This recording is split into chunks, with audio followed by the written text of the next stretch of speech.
जय श्री राम दर्शकों, आप सभी का बहुत बहुत स्वागत है आपके अपने प्रोग्राम स्वयं को खोजो में। और मैं हूं आपके साथ उपेंद्र कौर। दर्शकों, आज भी इस कार्यक्रम के माध्यम से हम बहुत ही विशेष प्रसंग पर चर्चा करेंगे।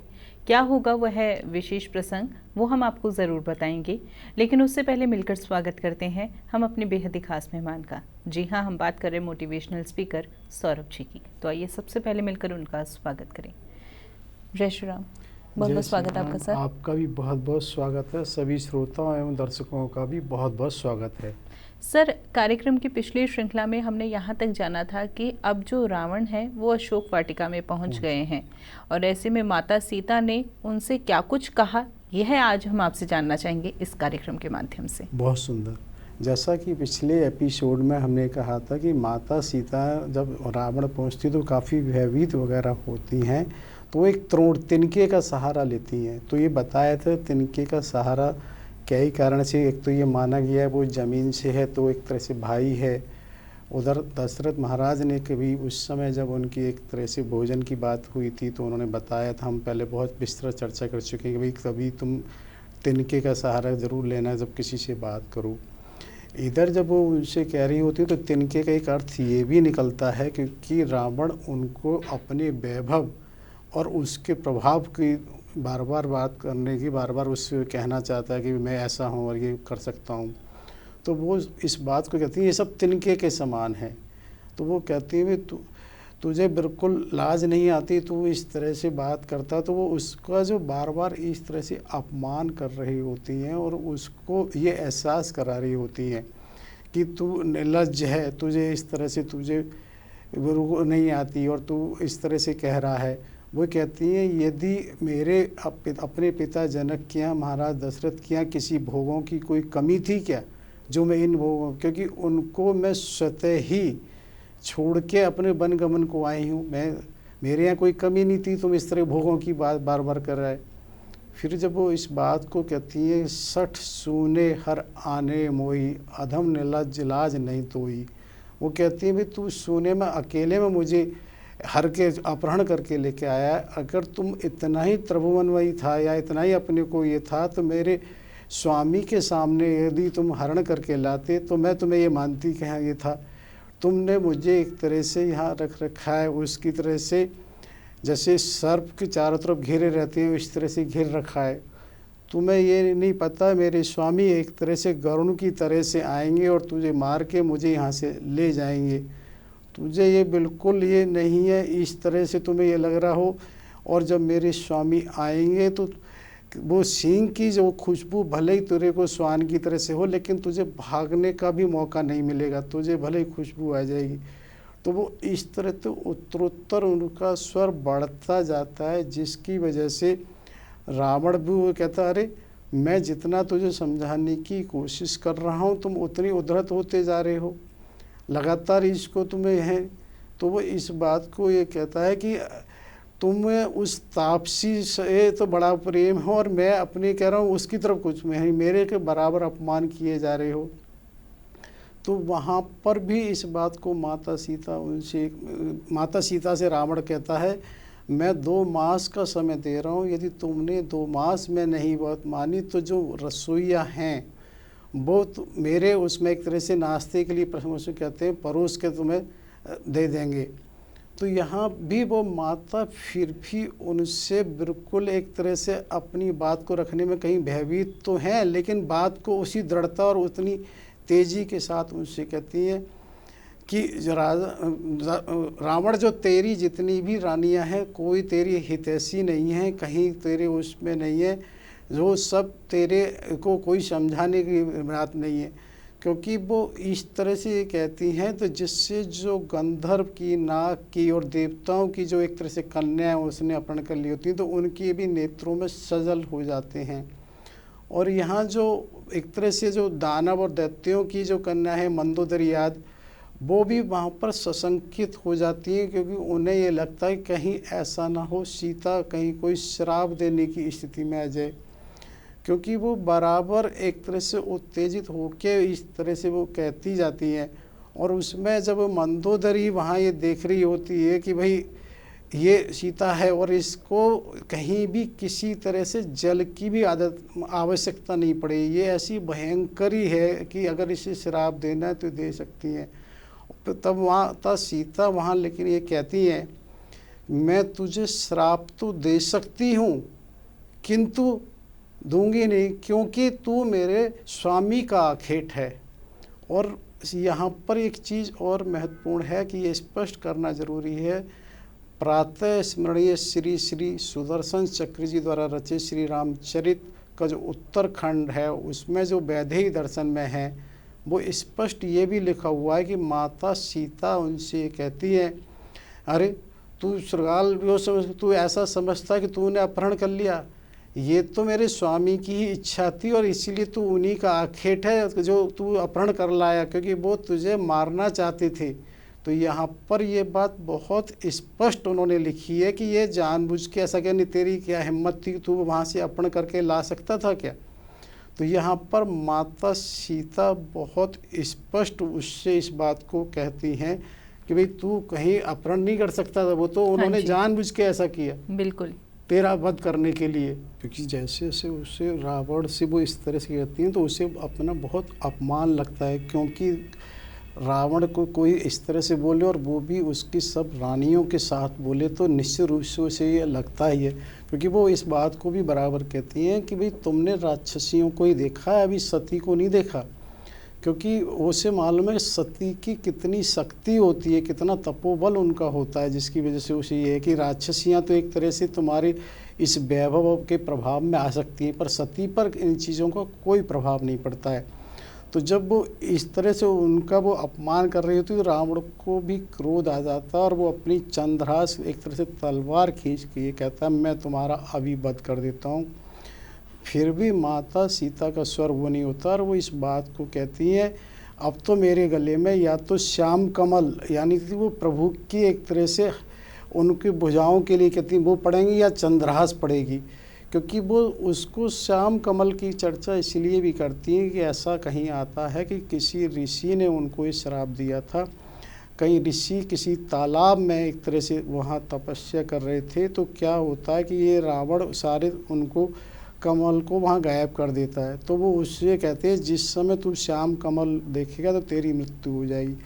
कहीं कहीं ऐसा भी आता है कि जो दुर्वासा ऋषि कहीं वो उस पर कमल पर तपस्या कर रहे थे, तो उसमें उसने क्या किया, कमल की जो नीचे की जो डंडी होती है उसको काट दिया। तो उन्होंने जिसकी वजह से वो एक तरह से पानी में डूबने लगे। तो ऐसा आता है कि उन्होंने अपने ध्यान से लगा के देख लिया ये रावण का कर्म है। तो उन्होंने वहाँ दुर्वासा ऋषि ने श्राप दिया था कि जब भी श्याम कमल कहीं तुम्हें दर्शन होंगे जो तेरी मृत्यु निश्चित हो जाएगी। तो उस चीज़ को विशेष रूप से इसलिए माता सीता कहती हैं एक तरह से ना उसको और ज़्यादा वो करने के लिए, किसी चीज़ को ना अप्रिय बात कहने के लिए।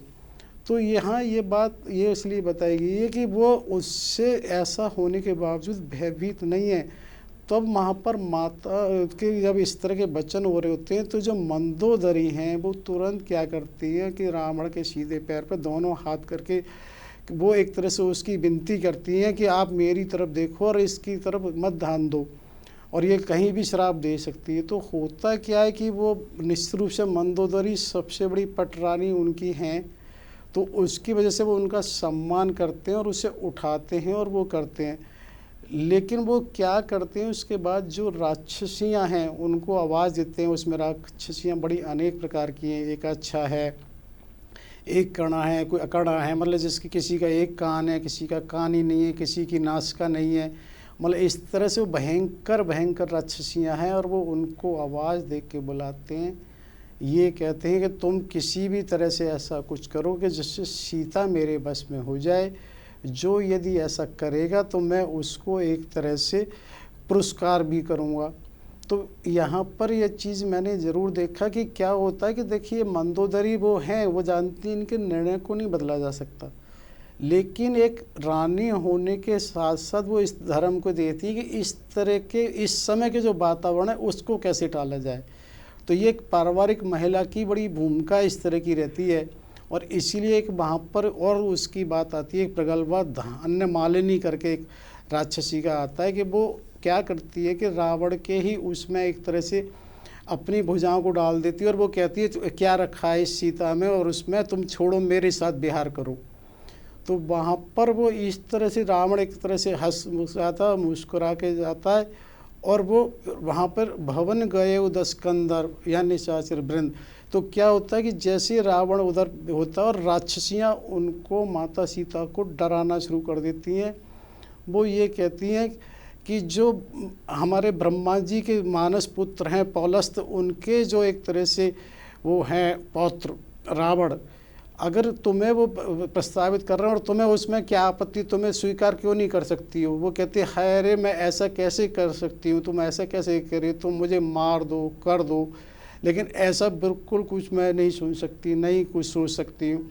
लेकिन वो डराती हैं, धमकाती हैं, वो कहती हैं अच्छा क्या बुलाएं उनको रावण के लिए कहती हैं। तो वहाँ वो इस तरह से उन्हें डरा रही होती हैं। तो वहाँ पर जो अन्य राक्षसियाँ हैं उसमें वो उसको इस तरह से कहती हैं कि अरे रावण के जो महल है उसमें जो दासत्व करने की सेवा भी सच्ची को यानी इंद्र की पत्नी के लिए कहती है नहीं मिलती, और तुम्हें तो वो साम्राज्ञी का वो कह रहे हैं, तुम उसके बाद भी उसे स्वीकार नहीं कर रही हो।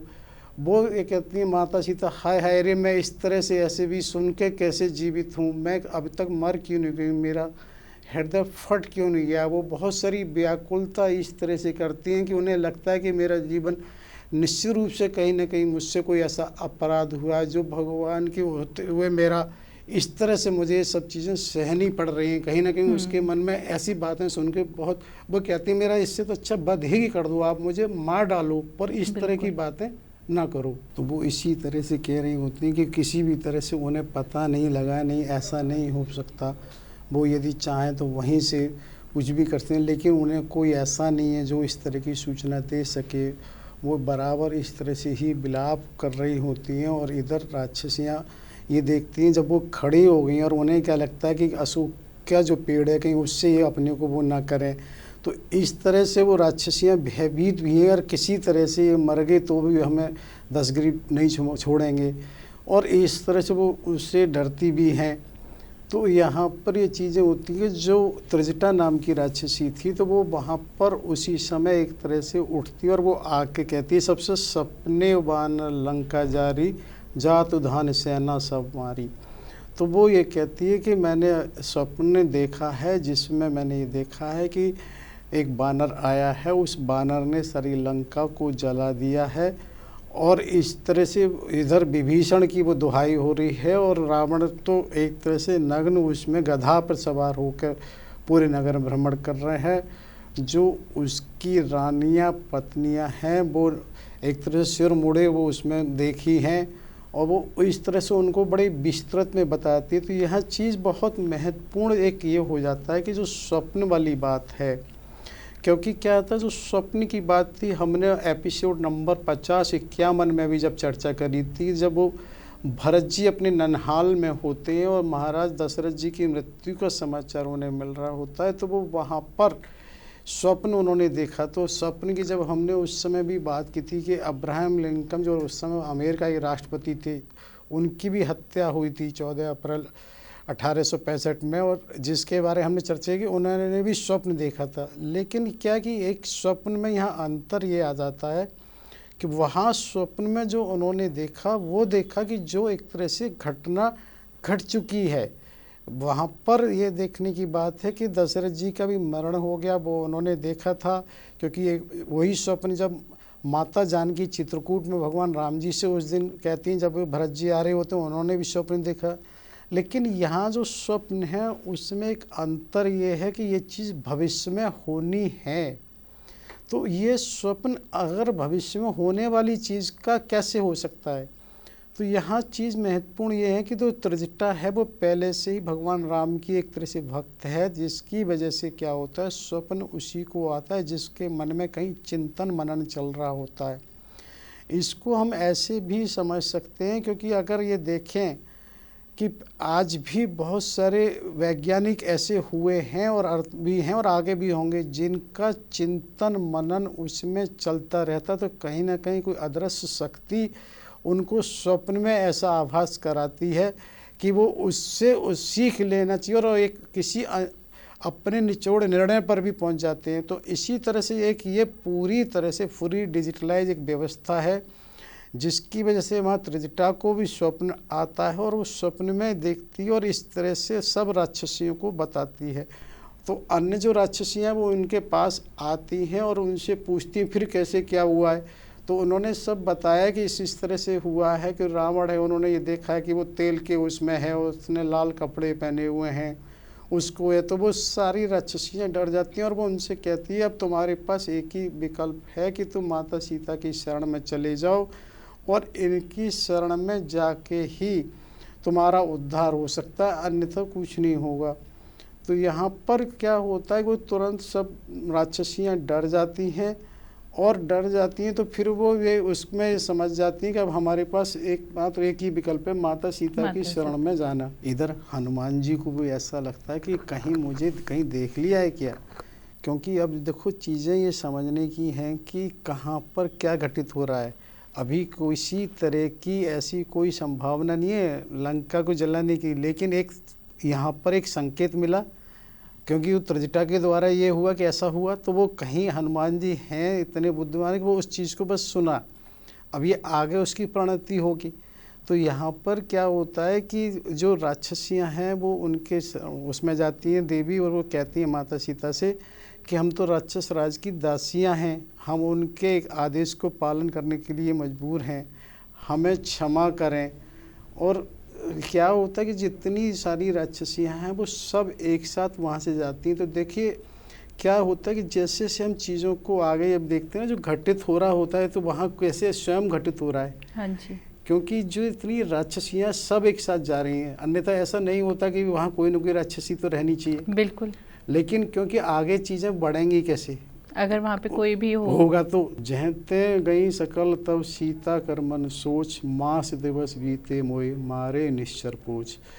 तो क्या होता है कि जब सारी वो चली गई हैं तो माता सीता इस बात को सोच रही है कि 1 महीने पीछे मुझे ये रावण मार देगा।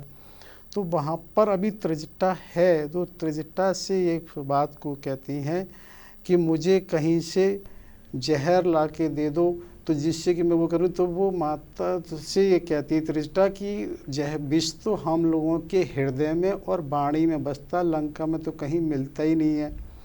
और उसकी जो अग्नि की बात होती है तो अग्नि की बात को वे कहते हैं कि अब अग्नि का तो समय नहीं, हम लोगों का समय सोने का हो गया, यहाँ तो ये समय राक्षसों का सोने का होता है। जैसा कि बताया था ना, एक तरह से ये सूर्योदय के लगभग किसी घटनाएं प्रातः काल की, तो उनका है कि यहाँ पर प्राय निशाचरों का ये समय सोने का होता है। तो वो ये कह के चली जाती हैं वहाँ से और वो उनसे ये भी कहती है माता सीता कि एक काम करो माता, क्योंकि वो उनको माता संबोधन इसलिए भी कहती हैं कि उनको ये लगता कि अनेक बार इन्होंने मेरी एक तरह से रक्षा की और उनको समय समय एक तरह से ना आश्वासन और ढाढ़स तो बंधाने का काम वो करती ही हैं।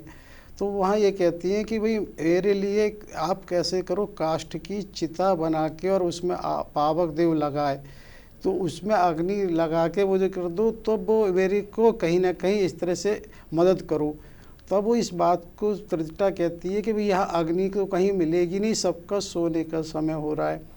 वो भी वहाँ से चली जाती हैं और जब वो चली जाती है तो वहाँ पर उन्होंने ये देखा कि ऊपर पेड़ पर कोई बानर बैठा हुआ है। तो वो इसको ऐसा लगा कि वो कहीं माता सीता को देख के प्रसन्न हो रहा है, क्योंकि एक तरह से अब समय ऐसा सूर्योदय को हो गया। तो एक स्वाभाविक है कि हनुमान जी एक तरह से स्वर्ण में, एक तरह ना गोल्डन कलर जिसे कहना चाहिए, कि वो प्राय बंदरों का होता भी और वो उसी रूप में इसलिए भी हैं क्योंकि वो स्वर्णमय जो लंका है उसमें अदृश्य रहें, इसलिए इन्होंने ऐसा रूप रखा था। और वो बहुत ही सूक्ष्म रूप है जिसकी वजह से वहाँ वो रहते हैं पेड़ पे।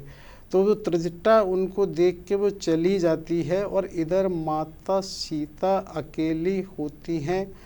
तब वो ये विचार कर रही होती हैं कि देखिए ऊपर से ना तो कोई तारा आ रहा, ना टूट के कुछ हो रहा है, वो इस बात को वहाँ पर ये बराबर ये देखती हैं। मतलब त्रिजटा चली गई तो अकेली में फिर और ज़्यादा परेशान हो रही होती है। फिर वहाँ ना वो इस तरह सोचेंगे, क्योंकि जहाँ पर कोई भी किसी तरह से पावक नहीं मिल रही है तो अग्नि नहीं हो सकती है, कोई भी नहीं मिल रहा, तो वो बराबर इसी चीज़ को देख के सोचते हैं कि क्या करें। तो उनके मन में एक ये बात आती है कि जो मेरी एक तरह से बेड़ी या चोटी है वो काफ़ी लंबी है, कि क्यों ना अशोक के उससे वो करें। वो अशोक के पेड़ से भी कहती हैं कि तुम्हारा नाम अशोक है, मेरे शोक को हर लो। तो वो इस तरह से उनको जब हनुमान जी बराबर परेशान देख रहे होते हैं तो वो एक बात मन में आते हैं, क्योंकि ये सब चीज़ें पहले से तो निर्धारित की नहीं गई हैं। वो अपनी बुद्धि से उस समय देखते हैं, यार अगर मेरा केवल दर्शन ही काफ़ी नहीं है, अगर इन्होंने कल को कुछ कर लिया तो फिर सारा ही श्रम बेकार हो जाएगा, तो इनको ये आश्वासन देना बहुत ज़रूरी है। तो उन्हें ये लगता है कि कहीं ना कहीं इनसे मिलना ज़रूरी है। तो वो उसी समय निर्णय लेते हैं जब वो एक तरह से अशोक के पेड़ से, और वो कहीं ये करती है भाई किसी तरह से कोई तारा टूट के आ जाए या कहीं कोई वो हो जाए, तो वो उसी समय कप कर मन हृदय विचार दीन मुद्रिका डार तब। तो वो वहाँ पर जो उनके पास मुद्रिका होती है जो भगवान राम ने उनको चलते समय दी थी, उस मुद्रिका को वहाँ डाल देते हैं। और जब वो मुद्रिका को डालते हैं तो माता सीता एक बार उसको ये सोच के उठाती हैं, उन्हें लगा कि कहीं से अंगारा, एक तरह से कहीं से अग्नि का शायद मैंने जो मांगा है वो आ गई है। लेकिन जब वो उसे देखती हैं, अरे ये तो प्रभु की मुद्रिका है, प्रभु की मुद्रिका तो कहीं माया से तो बनाई नहीं जा सकती, कहीं कोई उसमें हो ही नहीं सकता है, तो इसको फिर लाया कौन है। तो वहाँ पर वो इस चीज़ को लेके मुद्रिका को और भी ज़्यादा मन में विचार करने लग जाती हैं।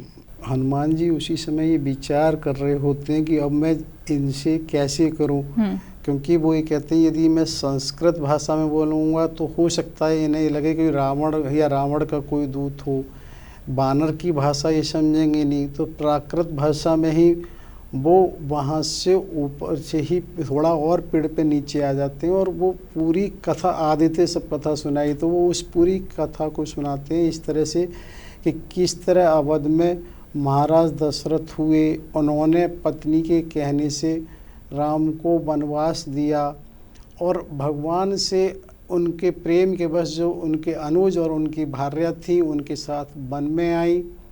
उनके साथ जब वो वन में आई तो वहाँ पर ये होता है कि जो उनके अनुज भरत होते हैं वो वहाँ मिलने आते हैं, और जब मिलने आते हैं तो वो वहाँ भी मनुज के साथ वो वापस नहीं जाते हैं, और वो नहीं जाते तो उसके बाद वो बहुत समय उनके जो मुनि ऋषि हैं वो मिलने जाने में जाते हैं।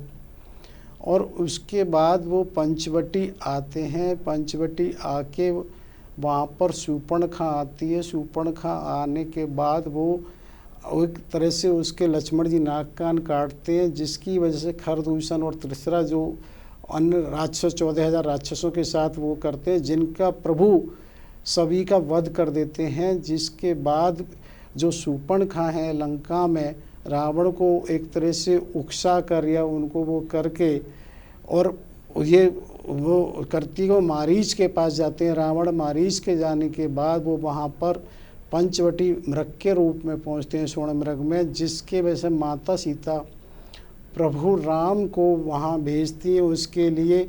और जब माता सीता उसको भेजती हैं तो जैसा उनका होता है मारीच का, वो जानबूझकर ऐसा करते हैं कि हा सीते हा लक्ष्मण, और बाद में राम बोलते हैं, जिसकी वजह से माता सीता लक्ष्मण जी को भेज देती हैं। और उसके बाद ऐसे करके माता सीता का अपहरण रावण कर लाता है, और जब वो कर लाता है तो उधर जब वो भगवान राम और वो लौट कर आते तो वहाँ कोई सीता को नहीं पाते, और ये देखते हैं कि वो उसमें आगे जब बढ़ रहे होते हैं तो उन्हें जटायु मिलते हैं, जटायु की जिसमें से कि वो अंत्येष्टि स्वयं करते हैं और उनसे फिर वो बात करते हैं। तो यहाँ पर वो क्या करते हैं हनुमान जी की अपनी कथा को एक तरह से यहीं तक कहते हैं, जटायु तक। वो जानबूझ के इसलिए कहते हैं ये माता सीता को इतना पता है, इसके आगे का क्योंकि नहीं पता है। तो वो इसलिए एक तरह से रुक जाते हैं। तो फिर माता सीता उनसे कहती कि जिसने भी ये सब सुनाई है कथा, भाई वो प्रकट क्यों नहीं हो रहा है, मेरे सामने प्रकट हो। क्योंकि यहाँ ये चीज़ बड़ी महत्वपूर्ण है कि हनुमान जी ने सारी चीज़ें विचार की और ये एकाएक मैं चला गया तो ऐसा नहीं हो कि माता डर जाएं और एकदम कहीं कोई आवाज़ ऐसी निकले जिससे राक्षसियाँ और आ जाएं। तो वो विचार हर उस स्थिति में कर रहे हैं कि कब कहाँ क्या करना है। तो उन्होंने जब ये कथा सुनाई है तब वो जैसे ही फिर वहाँ पेड़ से नीचे आते हैं, माता के एक तरह से ज़मीन में सिर रख के दंडवत करते हैं। तब फिर माता एक बार डर के उनसे मुंह फेर लेती है, कहीं तुम ऐसा तो नहीं है कि रावण के कोई वो हो और तुम बानर हो के यहाँ कैसे हो। तो वो उससे और एक बार डर जाती हैं। वो हनुमान जी जब नीचे आते हैं तो माता जी उनसे पूछते हैं, भाई तुम सही से बताओ कौन हो, मैं ये चाहती हूँ किसी तरह से मुझसे छल या वो करने की बजाय तुम मेरा वध कर दो, मुझे मार ही दो, मैं किसी भी तरह से ये नहीं सोचती हूँ।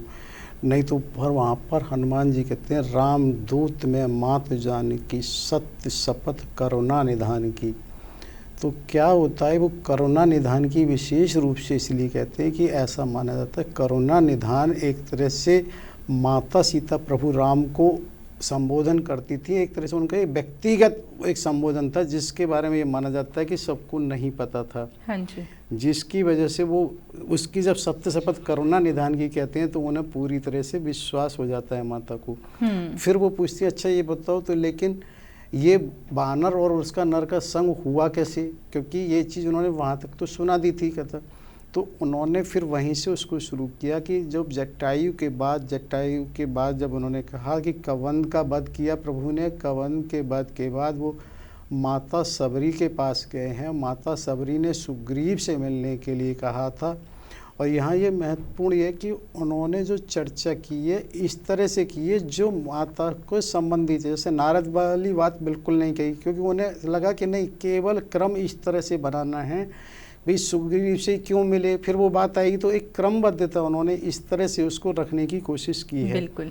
भाई माता का फिर प्रश्न होगा मिले क्यों। हाँ जी। तो उन्होंने बताया कि उधर कमल ने और माता सबरी ने उनसे कहा था कि तुम सुग्रीव से मिलो जी। तो वो वहाँ सुग्रीव के पंपा सरोवर पहुँचते हैं। जब पंपा सरोवर पर पहुँचते हैं तो वहाँ पर सुग्रीव मुझसे कहते हैं, फिर मैं उन्हें वहाँ लेके आता हूँ। इस तरह से सुग्रीव की उनसे मित्रता होती है और मित्रता होने के कारण से प्रभु बाली का वध कर देते हैं। बिल्कुल सर, बहुत ही सुंदर प्रसंग पर चर्चा चल रही है और मन बिल्कुल नहीं कर रहा कि यहाँ पर कार्यक्रम को विराम दिया जाए, लेकिन समय का अभाव है, अब कार्यक्रम को यहाँ पर विराम देना होगा। लेकिन मैं कार्यक्रम की अगली श्रृंखला में आपसे यह जानना चाहूँगी कि माता सीता जी ने हनुमान जी को आशीर्वाद भी तो दिया था अमर अजर रहने का, तो ऐसे में वो कब दिया था वो हम आपसे जानना चाहेंगे, लेकिन कार्यक्रम की अगली श्रृंखला में। तब तक के लिए आपने अपना कीमती समय दिया, उसके लिए बहुत बहुत धन्यवाद। आपका भी बहुत बहुत धन्यवाद। सभी श्रोताओं और दर्शकों का भी कोटि कोटि आभार। सभी समयदानियों को कोटि कोटि आभार। साथ ही होने वाली गलतियों के लिए क्षमा याचना। जय श्री राम।